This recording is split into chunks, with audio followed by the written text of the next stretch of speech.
Conservative group says Colin Kaepernick was breaking federal law over Anthem protest. What?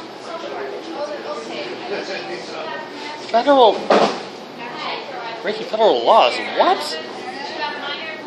For those who don't know, Colin Kaepernick of the San Francisco 49ers sat down made a stand against the national anthem. Or rather, made a sit.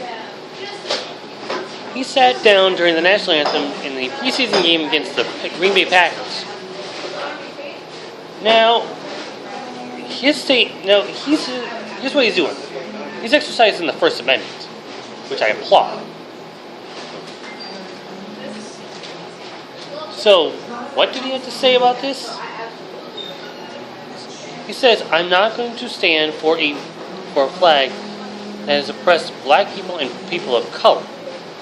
There are bodies on the street," I'm just paraphrasing what he's saying, "and people taking paid leave and walking away with murder." Now, that's just mostly what he said. But, let's face it, I mean, I'm a traditionalist. I stand up.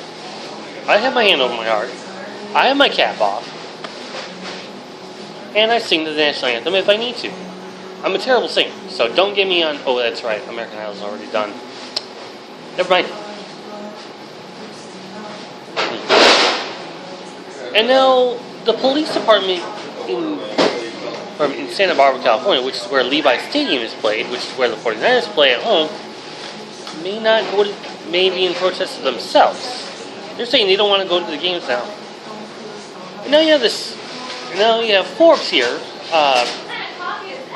who's reporting on this Kaepernick fiasco themselves, and saying that the conservative group is saying that Colin Kaepernick broke federal law. How do you break federal law when you're when you're making a constitutional stand? First Amendment, freedom of speech. If he doesn't have the freedom of speech, then what's America for? I see that flag and it stands for freedom. He sees that flag and it stands for the oppression of people of color. And I've got to agree. I'm not saying it because I'm a fan of sports, which I am. But I can see his point.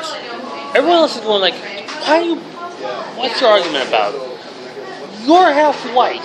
You were raised by black people. You were raised by I can't speak. Colin Kaepernick is biracial. Colin Kaepernick was raised by two white parents. Colin Kaepernick has an $18 million a year contract with 49ers. Colin Kaepernick has a $3 million mansion around Santa Barbara. Why does he need to be oppressed? The thing is, he's not saying he's oppressed. It's the oppression of everyone else. The ones who were unlawfully gunned down, those who are unarmed. I mean, I could go on with a list of these people. Michael Brown, Anton Sterling, Philando Castile, Eric Garner. I could go on for a while now, but you get my point.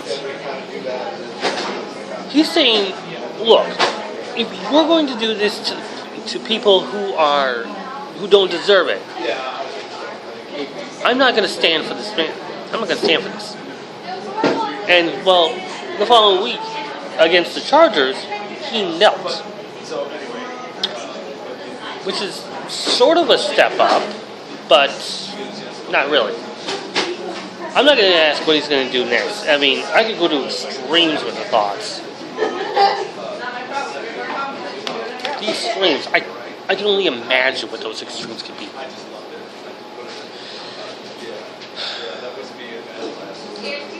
Now, while people may agree or disagree with Colin Kaepernick, no one's going to argue that Brock Turner, the Stanford rapist, got off very lightly. He raped a 21-year-old woman unconscious behind a dumpster.